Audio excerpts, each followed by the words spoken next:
नमस्कार दोस्तों, मैं कपिल कुमार व्यास द एयरसन अकेडमी के यूट्यूब चैनल पर आप सभी का हार्दिक स्वागत करता हूं। दोस्तों, आज हम पढ़ेंगे सूर्य के बारे में। जी हाँ, सूर्य देवता के बारे में हम आज पढ़ने वाले हैं। और कैसे पढ़ेंगे आइए देखते हैं। सबसे पहले हम सूर्य के बारे में कुछ बेसिक चीज़ें देख लेंगे। बेसिक से मतलब हम कुछ फैक्ट देखेंगे, ठीक है, जो कि आजकल की कॉम्पिटिटिव एग्ज़ाम में भरपूर मात्रा में इसमें से पूछा जा रहा है। और दूसरे नंबर पे हम देखेंगे इसका संरचना, इसकी क्या संरचना है, हमारे सूर्य की संरचना। तो पहले क्या करेंगे, बेसिक फैक्ट, जो सूर्य के बारे में जितनी भी जानकारी है जो बेसिक है, जैसे कि सूर्य का द्रव्यमान, सूर्य का तापमान, सब कुछ हम इसमें कवर कर लेंगे। उसके बाद सूर्य की पूरी संरचना, आंतरिक संरचना, जिस प्रकार से आपकी हमारे पृथ्वी की, अन्य ग्रह की है, उसी प्रकार से हम सूर्य के बारे में भी उसमें डिटेल स्टडी करेंगे। ये सब आज का लेक्चर में हमें पढ़ना है, ठीक है। चलो, सबसे पहला फैक्ट हम देखते हैं। अगर आपसे कोई पूछे कि सूर्य की स्थिति क्या है, बताइए सूर्य की स्थिति क्या है, तो क्या बताओगे, कहाँ स्थित है सूर्य? सूर्य हमारी मंदाकिनी नामक गैलेक्सी के अंदर स्थित है। क्या बताओगे कि सूर्य हमारी गैलेक्सी में स्थित है, जिसका नाम क्या है, मंदाकिनी। ठीक है, ये क्या है, ये हमारी गैलेक्सी है। इसमें 3 भुजाएं, कितनी भुजाएं हैं, 3 भुजाएं। प्रत्येक गैलेक्सी में कितनी भुजाएं होती है, तो 3 भुजाएं। इसमें से एक बीच वाली जो भुजा है, उसी पर हमारा सौर मंडल स्थित है, ठीक है। बीच वाली भुजा कैसे, देख लीजिए, ये हमारी, मान लो ये हमारी गैलेक्सी है, ये इसकी सबसे बाहरी भुजा, और ये बीच वाली भुजा, और ये अंदर वाली भुजा। तो यहीं पर कहीं पे बीच वाली भुजा में हमारा सूर्य स्थित है, और इसी पर हमारा पूरा सौर मंडल स्थित है, ठीक है। ये कंप्लीट बात आपकी हो गई। तो हमारा सूर्य कहाँ स्थित है, तो हमारा सूर्य हमारी मंदाकिनी के बीच वाली भुजा पर स्थित है। और हमारी मंदाकिनी जो है वो एंटी क्लॉकवाइज घूर्णन करती हैं। ये भी कंप्लीट है। अब नेक्स्ट यहाँ से क्वेश्चन उठ रहा है मेरे मन में कि क्या सूर्य भी किसी की परिक्रमा करता है?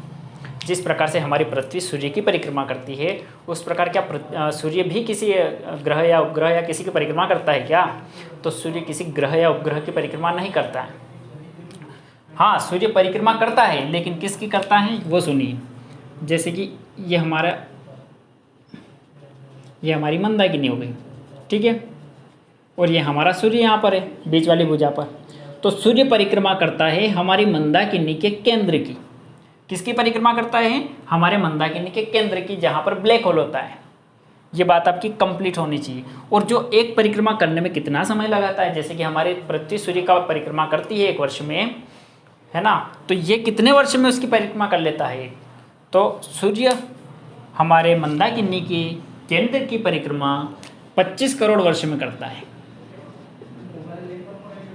25 करोड़ वर्ष में करता है, ठीक है।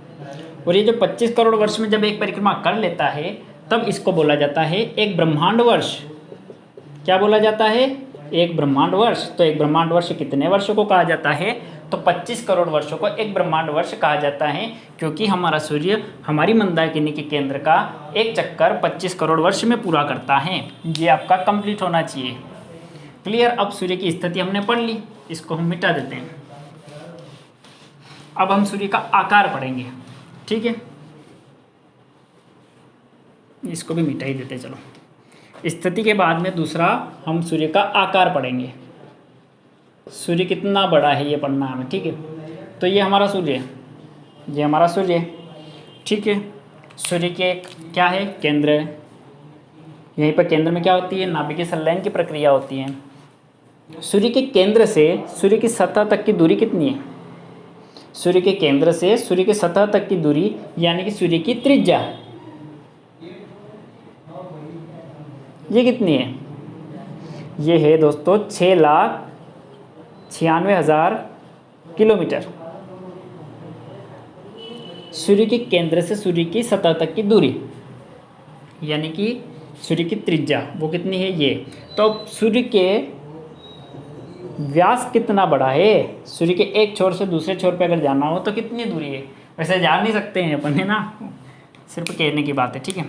तो सूर्य का व्यास अगर निकालना है हमें, तो व्यास का फॉर्मूला आपने गणित में पढ़ा होगा, 2 इंटू रेडियस, यानी कि त्रिज्या, तो हम इसमें 2 का गुणा करेंगे ना, तो हमारा सूर्य का व्यास आ जाएगा। वो कितना आएगा आप करके देखेंगे तो आ जाएगा 13,92,000 किलोमीटर। ये सूर्य का व्यास होता है। तो यहाँ से 2 चीज़ें कंप्लीट हो गई।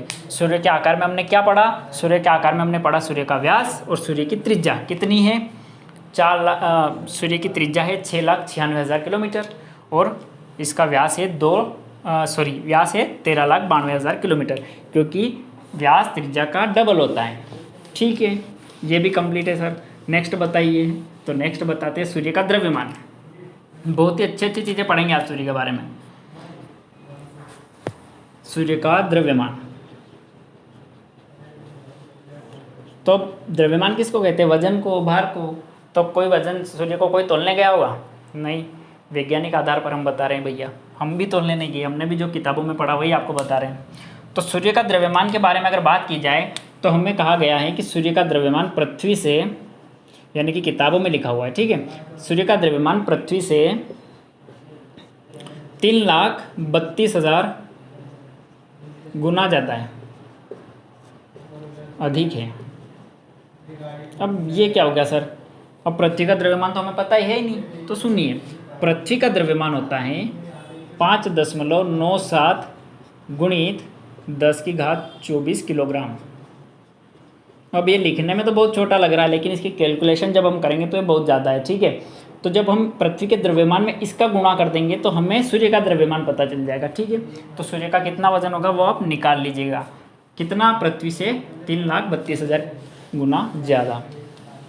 नेक्स्ट फैक्ट की अगर अपन बात करें तो सूर्य का संगठन, सूर्य का संगठन, सूर्य का संगठन सर ये क्या है? मैंने आपको बताया था कि तारे काई से मिलकर बने होते हैं। तारे गैसीय पिंड है, तो तारे गैसों से मिलकर बने होते हैं। तो अब आपको बताएंगे हम कि सूर्य किन किन गैसों से मिलकर बना होता है और उन गैसों की कितनी मात्रा होती है सूर्य के अंदर। सबसे पहला, सूर्य में हाइड्रोजन होता है। अब हाइड्रोजन कितना होता है भैया? क्योंकि सभी तारे में सबसे ज़्यादा तो हाइड्रोजन ही पाया जाता है। उसके बाद कितना, उसके बाद हम देखेंगे हीलियम होता है सूर्य के अंदर। उसके बाद अन्य तत्व होते हैं या अन्य गैसें होती हैं। ये सब तारों के अंदर पाए जाने वाले संगठन हैं, इन्हीं से मिलकर तारों का निर्माण होता है। तो अब इनकी मात्रा हम देख लेते हैं कितनी कितनी मात्रा है। ठीक है, हाइड्रोजन की मात्रा सूर्य के अंदर होती है लगभग 71%। हीलियम की मात्रा कितनी है? तो ये है 27%। अब 98% तो ये दोनों हो गए, तो बचे 2% ये अन्य तत्व हो गए। इस प्रकार से पूरा सूर्य का 100% संगठन हो गया। ठीक है दोस्तों, अब हम बात करते हैं, हाँ, और जब हाइड्रोजन अगर पूरा ही ख़त्म हो जाएगा सूर्य के अंदर तो क्या होगा? तो सर आप बोलेंगे कि सर हाइड्रोजन क्यों खत्म होगा? तो मैंने आपको क्या पढ़ाया था कि तारों के नाभिक के अंदर एक प्रक्रिया होती है, नाभिकीय संलयन की प्रक्रिया। उसमें क्या होता है कि जो हाइड्रोजन है वो हीलियम में कन्वर्ट होता है। तो एक दिन तो ऐसा आएगा ना कि सारा का सारा हाइड्रोजन जो है वो हीलियम में कन्वर्ट हो जाएगा। तो उस दिन क्या होगा? उस दिन विस्फोट होगा, और विस्फोट होगा तो वाइट ड्वार्फ निकलेगा, है ना। तो उस दिन हमारा सूर्य खत्म हो जाएगा। लेकिन ये कब होगा? ये होगा आज से, ये कब होगा? तो ये होगा आज से 4 अरब वर्ष पश्चात। क्या होगा? सूर्य में विस्फोट होगा। लिख लीजिए, सूर्य में विस्फोट होगा। तो अब यहाँ से एक और फैक्ट निकल के आ रहा है कि सर अभी सूर्य की आयु कितनी है? सूर्य की आयु अभी कितनी हो गई? तो सूर्य ने आज मतलब कब जन्म लिया था? तो वो फैक्ट लिख लीजिए, सूर्य की आयु, है ना। यही तो फैक्ट निकल के आ गया ना, ऐसे निकलते हैं फैक्ट। सोच सोच के निकालो, जितने ज़्यादा आपके फैक्ट कवर होंगे ना उतने ज़्यादा आप में कॉन्फिडेंस आएगा। कॉन्फिडेंस जब इंसान में आ जाता है तो वो किसी भी एग्ज़ाम को क्रैक करने के लिए आवश्यक चीज़ है कॉन्फिडेंस। तो आप में कॉन्फिडेंस आ गया तो आप कोई सी भी एग्ज़ाम निकाल दोगे, पर बशर्ते आपका ज्ञान भी तो होना चाहिए। ठीक है, तो आयु सूर्य की कितनी है? तो सूर्य की आयु अभी लगभग है 5 अरब वर्ष। और कितना और चलेगा? तो 4 अरब वर्ष। ठीक है, कहीं कहीं पे सूर्य की आयु लिखी हुई है 4.5 अरब वर्ष। तो दोनों ही सही है, क्योंकि अलग अलग किताबों में अलग अलग लिखा गया। तो आप दोनों ही लिख लीजिएगा, जैसा आपको ऑब्जेक्टिव में वहाँ पे 4 ऑप्शन में दिखाई दे इन दोनों में से कोई एक उन पर लगा दीजिएगा। ठीक है, सामान्य तारे की आयु होती है 10 अरब वर्ष की। यानी कि इतने वर्षों के बाद तारा क्या हो जाता है, विस्फोट हो जाता है, वो तारा वाइट ड्वार्फ बन के ब्लैक होल में चला जाता है। तो हमारा जो सूर्य है अभी लगभग उसकी 5 अरब वर्ष तो हो गई है, आधी आयु तो हो गई है, और आधी और बाकी है, तो फिर वो क्या होगा, वाइट ड्वार्फ बनेगा, उसमें विस्फोट होगा और सब कुछ समाप्त हो जाएगा। ये सब हमने आपको कथा पहले बता दी है। कब? तो ये हमने आपको तारों के जीवन में बताया था, ठीक है। अब नेक्स्ट फैक्ट की अगर अपन बात करें तो वो है ऊर्जा का स्रोत।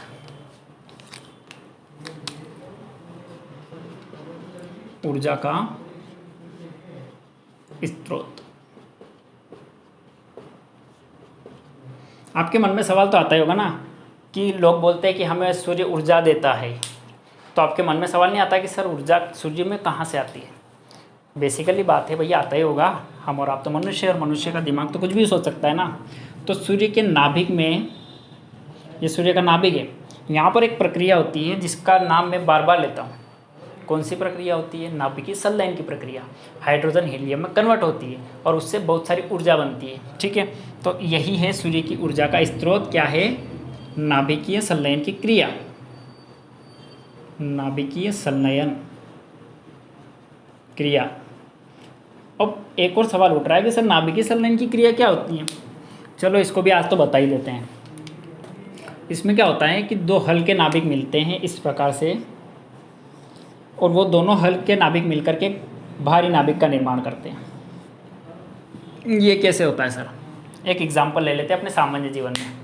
आप क्या करेंगे, गिल्ली मिट्टी लेंगे, ठीक है, गिल्ली मिट्टी की एक गेंद बनाएंगे, ठीक है, एक और थोड़ा और गिल्ली मिट्टी लेंगे, एक और गेंद बनाएंगे। जब उन दोनों को आप क्या करेंगे, आपस में मिला देंगे और उन दोनों की क्या करेंगे, एक बड़ी बॉल बना लेंगे।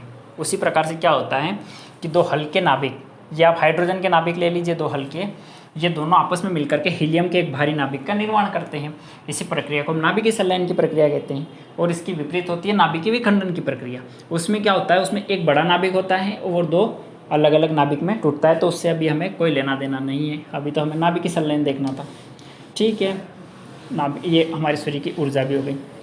नेक्स्ट आता है कि सर सूर्य का प्रकाश, सूर्य का प्रकाश, इससे जुड़ा फैक्ट बताइए। इससे जुड़े फैक्ट भी बता देते हैं, चलो आइए। सूर्य का प्रकाश जो है ना, हमारी पृथ्वी पर आने में कितना समय लेता है, इस क्वेश्चन को बार बार पूछा जा रहा है। हर एक कॉम्पिटिटिव एग्जाम में पूछा गया है और आगे भी पूछा जाएगा, ऐसा ही अनुमान है। तो ये आप याद रखिए कि जो सूर्य का प्रकाश है वो पृथ्वी में आने में, वहाँ से पृथ्वी तक आने में 8 मिनट और 16 सेकंड का समय लेता है। कहीं कहीं ये 16 सेकंड की जगह 20 सेकंड भी है, कहीं 17 सेकंड भी, लेकिन जो एनसीईआरटी में लिखा है वो है 8 मिनट और 16 सेकंड। तो आप इसी को सत्य मानिएगा, ठीक है। सूर्य का प्रकाश पृथ्वी तक आने में 8 मिनट और 16 सेकंड का समय लेता है। अब नेक्स्ट है सूर्य का ताप। सूर्य के ताप को आप एक तो सतह पर देखेंगे, सतह पर कितना होता है सूर्य का ताप, और एक देखेंगे केंद्र में कितना होता है। अब ये कैसे बताएंगे, देखो ये सूर्य की सतह है, बाहरी हिस्सा जो हम देखते हैं हमारा आप, और ये सतह का, इसका सूर्य का केंद्र। यहाँ पर क्या होता है कि यहाँ पर होती है नाभिकीय संलयन की क्रिया, तो यहाँ पर ज़्यादा एनर्जी बनेगी तो यहाँ का तापमान ज़्यादा होगा। तो यहाँ का ज़्यादा तापमान होगा तो कितना होगा ज़्यादा, तो यहाँ का तापमान होता है 15 मिलियन डिग्री सेल्सियस। ये कहाँ का तापमान है, यह केंद्र का तापमान है। किसके केंद्र का तापमान है, तो सूर्य के केंद्र का तापमान है। सतह का तापमान यानी कि यहाँ पर तो हाइड्रोजन की अधिकता है, हाइड्रोजन हल्की गैस है, और सूर्य की सतह का तापमान कितना होता है, तो होता है 6000 डिग्री सेल्सियस। फैक्ट है, याद रखना पड़ेगा, ठीक है। इससे बहुत कम है, इससे बहुत कम है, लेकिन हमारे और आपके लिए तो बहुत ज़्यादा है, ठीक है। ये सूर्य का ताप भी हमने डिस्कस कर लिया।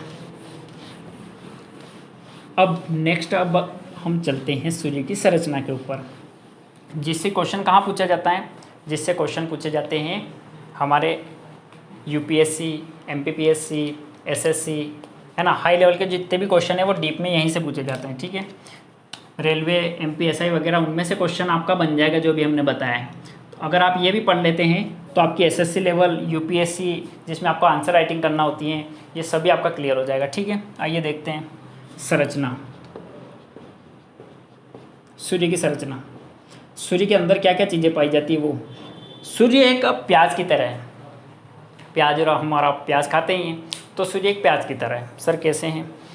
तो जैसे कि प्याज में अलग अलग परत होती हैं, एक के बाद एक लेयर आती है, आप खोलते जाते हैं अंदर से एक नई आती जाती है, उसी प्रकार की तो सूर्य में भी अलग अलग परतें हैं।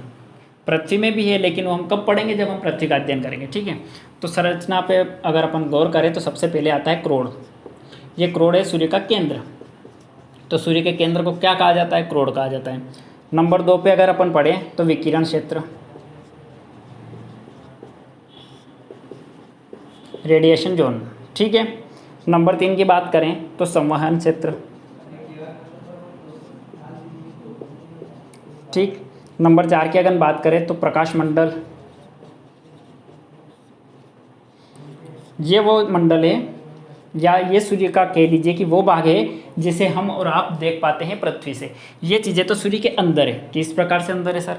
एक बॉल लीजिएगा, एक गेंद लीजिएगा, उसका बाहरी भाग ही तो आप देख सकते हैं। क्या आप ऐसे खोल के उसको ऐसे तोड़ के तो आप देख सकते हैं, लेकिन नॉर्मली तो अपन बाहर से ही देख सकते हैं ना। तो सूर्य का जो बाहरी हिस्सा है, जिस प्रकार से एक बॉल है, उसी प्रकार से हमारा सूर्य भी गोल है, ठीक है। तो ये सूर्य का बाहरी हिस्सा है, प्रकाश मंडल, यही आप और हम देख पाते हैं। नेक्स्ट की बात करें तो फिर आता है सूर्य का वायुमंडल, जिसको कहा जाता है वर्णमंडल, है ना, क्रोमोस्फेयर। और फिर आता है आपका कोरोना। कोरोना से डरोना, ठीक है। ये वो वाला कोरोना नहीं है, ये अलग कोरोना है। इसके बारे में भी हम आज को आपको विस्तार से आज बताएंगे। सबसे पहले सूर्य के क्रोड़ के बारे में बात करते हैं। तो ये सूर्य के सबसे आंतरिक भाग है, जो सबसे केंद्र में है, इसको कहा जाता है सूर्य का क्रोड़। यहाँ पर क्या होता है? यहाँ पर होता है नाभिकीय संलयन की प्रक्रिया। नाभिकीय संलयन की प्रक्रिया होती है, और नाभिकीय संलयन की प्रक्रिया होकर के यहाँ पर क्या बनता है? तो हाइड्रोजन हीलियम में कन्वर्ट होता है। तो यहाँ का तापमान बहुत ज़्यादा है। कितना है? यहाँ का तापमान अभी बताया मैंने, 15 मिलियन डिग्री सेल्सियस, ये यहाँ का तापमान है। और इसके बारे में और देखें तो यही है 2 फैक्ट जो आपको याद रखने हैं। यहाँ पर नाभिकीय संलयन की क्रिया होती है, और यहाँ का तापमान कितना है? 15 मिलियन डिग्री सेल्सियस। उसके बाद हमारा जो दूसरा लेयर आती है सूर्य की, वो आती हैं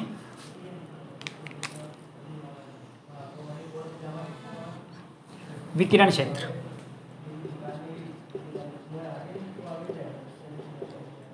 सोचिए, यहाँ पर नाभिकीय संलयन की प्रक्रिया हो रही है। तो मैंने अभी आपको बताया था कि सूर्य में ऊर्जा का स्रोत क्या है? नाभिकीय संलयन की प्रक्रिया है।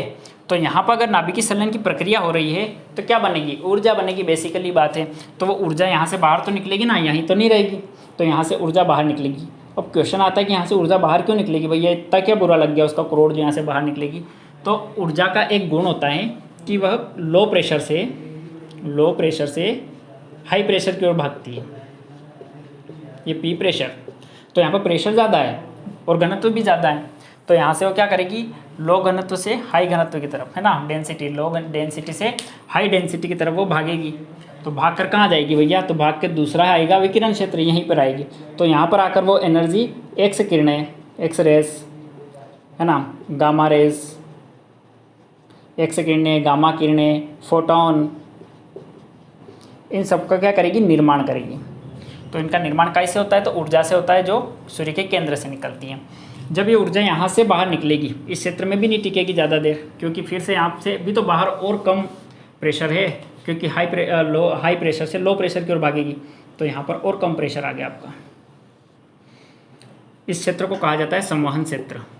संवहन क्षेत्र, ये क्षेत्र जो होता है ना, ये सेल से मिलकर बना होता है, कोशिकाओं से मिलकर बना होता है। कोशिका क्या होती है? ये आपने बायोलॉजी में पढ़ा होगा। हमारे जीवन की मूलभूत इकाई है कोशिका, ठीक है।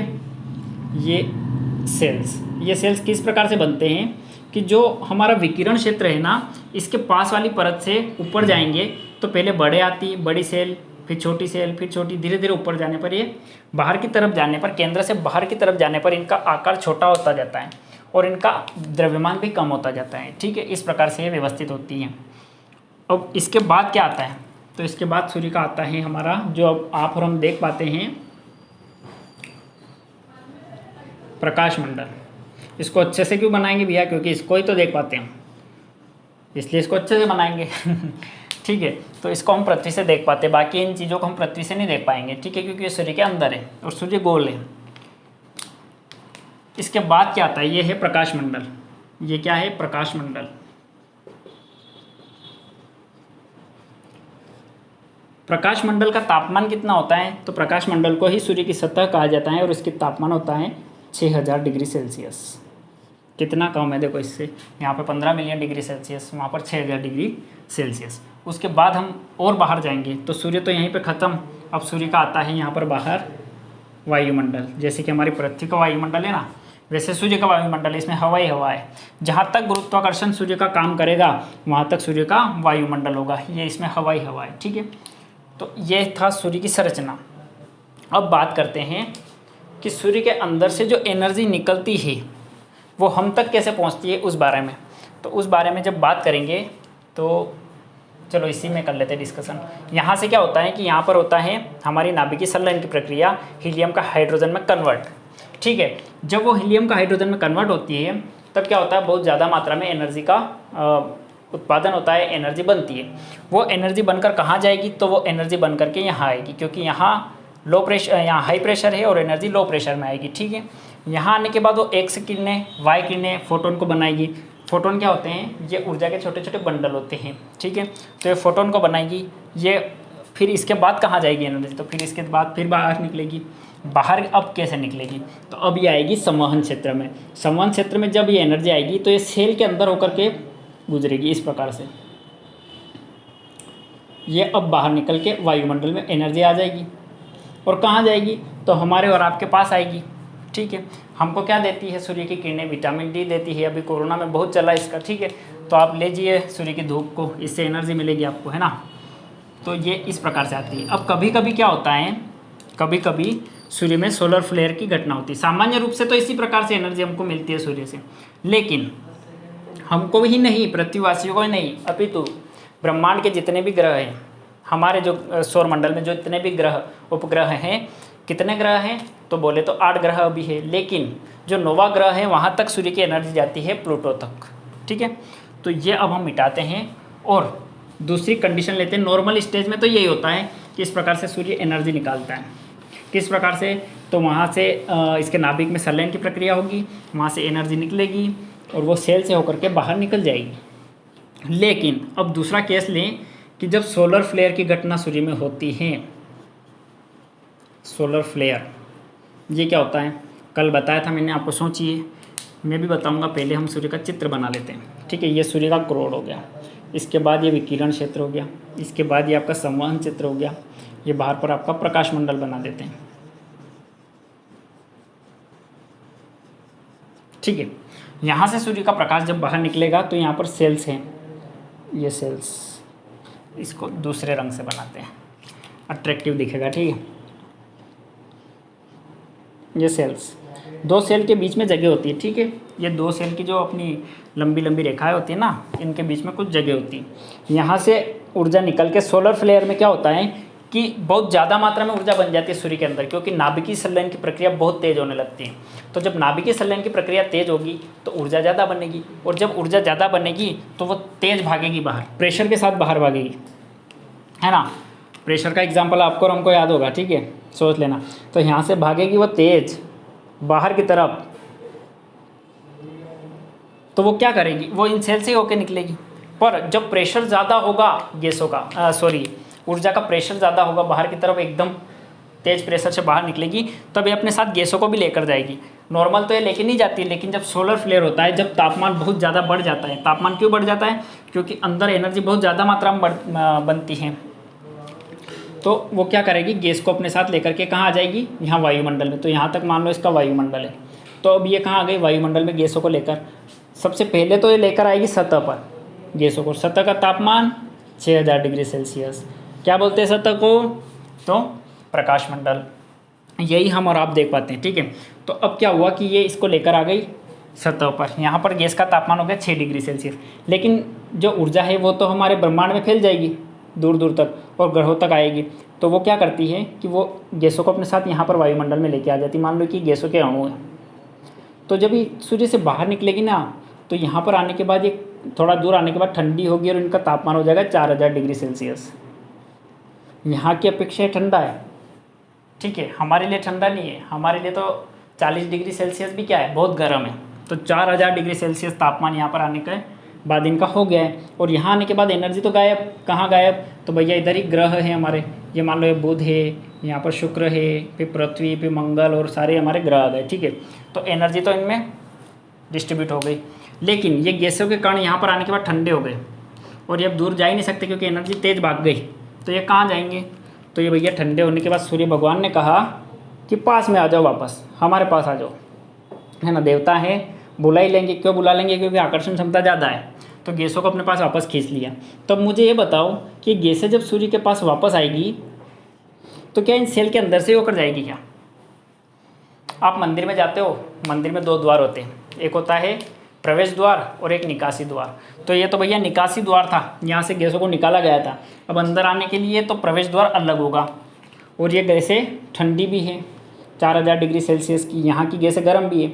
तो ये आएगी इन दोनों सेल के बीच में से होकर, ये बीच वाली क्षेत्र से अंदर आएगी। तो जब ये प्रवेश करेगी ना अंदर, यहाँ पर प्रकाश क्षेत्र में, तो यहाँ पर एक काला धब्बा बन जाएगा इस प्रकार से। ये काला धब्बा हमें दिखाई देता है कभी कभी। तो ये काला धब्बा जो होता है ना, इसी को कहते हैं सौर कलंक।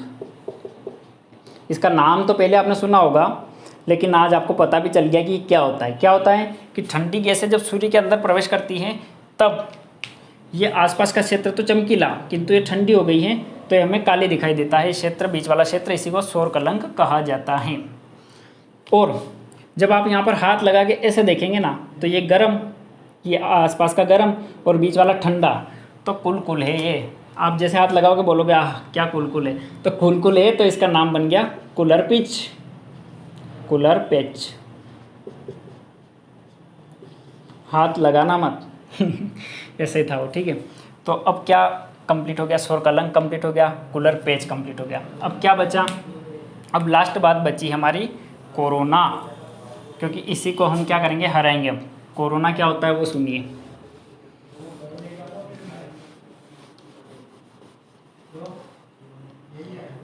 हाँ, कोरोना को पढ़ने से पहले एक बात और याद आ गई, वो सुनिए।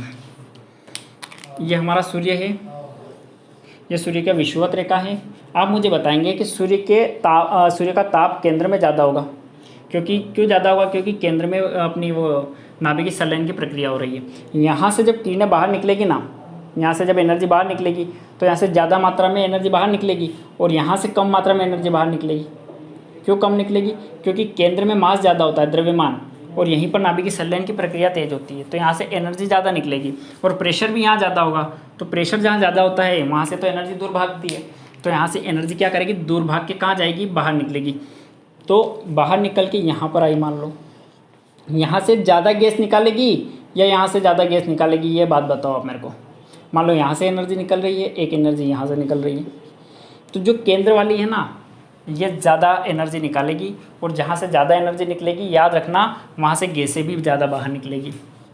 बात किस स्थिति की हो रही है, सोलर फ्लेयर की।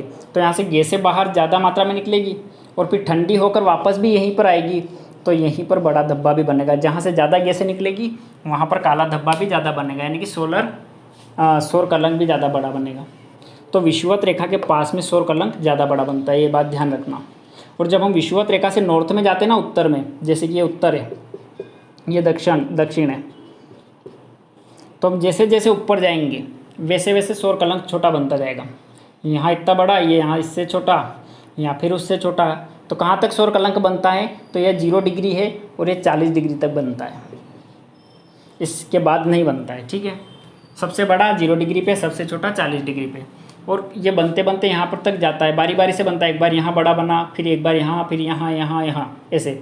तो ये यहाँ तक आने में उसको लगता है 5.5 वर्ष, 5.5 वर्ष, ठीक है। और फिर वापस उधर से यहाँ आने में फिर से 5.5 वर्ष। तो ये पूरी एक साइकिल है 11 वर्ष की, 5.5 वर्ष जाने में, फिर 5.5 वर्ष आने में, तो होगा 11 वर्ष। इन 11 वर्षों को कहा जाता है सोलर साइकिल। क्या कहा जाता है, सोलर साइकिल, यानी कि एक सोलर साइकिल बोलते हैं यहाँ से जाकर 40 डिग्री तक जाने में किनको, धब्बों को। कौन से धब्बे, सोलर धब्बे, यानी कि सोलर कलंक। और एक सोलर साइकिल का अगर आपको पूछा जाए तो वो 11 वर्षों में बनती है, ठीक है। ये बात कंप्लीट। अब आपको लास्ट चीज़ सिखानी है आज की, वो है कोरोना। ये कोरोना बहुत सिंपल है, 1 मिनट में आप समझ जाएंगे। जैसे कि मान लो कि सूर्य की सतह से गैसें निकली है ना, और एनर्जी निकली, और वायुमंडल में यहाँ पर एक दिन क्या हुआ कि बहुत ज़्यादा मात्रा में गैसें और एनर्जी और सब इकट्ठा हो गई। तो यहाँ पे क्या हो गया, भीड़ हो गई। कैसे भीड़ हो गई, ये गैसें और एनर्जी दोनों साथ में एक दिन मिल गई। एनर्जी का भी मूड नहीं था कि भैया मैं भी नहीं जाऊँ आज, चलो आज पार्टी करते हैं, तो यहाँ बैठ के पार्टी कर रहे हैं। किस प्रकार से, जैसे कि बारात आती है और गाँव में क्या होता है कि बहुत धूमधाम से बहुत ज़्यादा लोग इकट्ठे हो जाते हैं, और अगले दिन कुछ भी नहीं है, तो अगले दिन क्या करते हैं कि एक दिन ये इकट्ठा हो गए, पार्टी का मूड हो गया, यहाँ पे इकट्ठे हो गए। नेक्स्ट दिन एनर्जी तो अपने ब्रह्मांड में विस्तारित हो गई और इनका तापमान कम हो गया गैसों का, तो इनको सूर्य वापस खींच लेगा। तो ये जगह क्या हो जाएगी अगले दिन, तो ये जगह फिर ऐसी हो जाएगी खाली।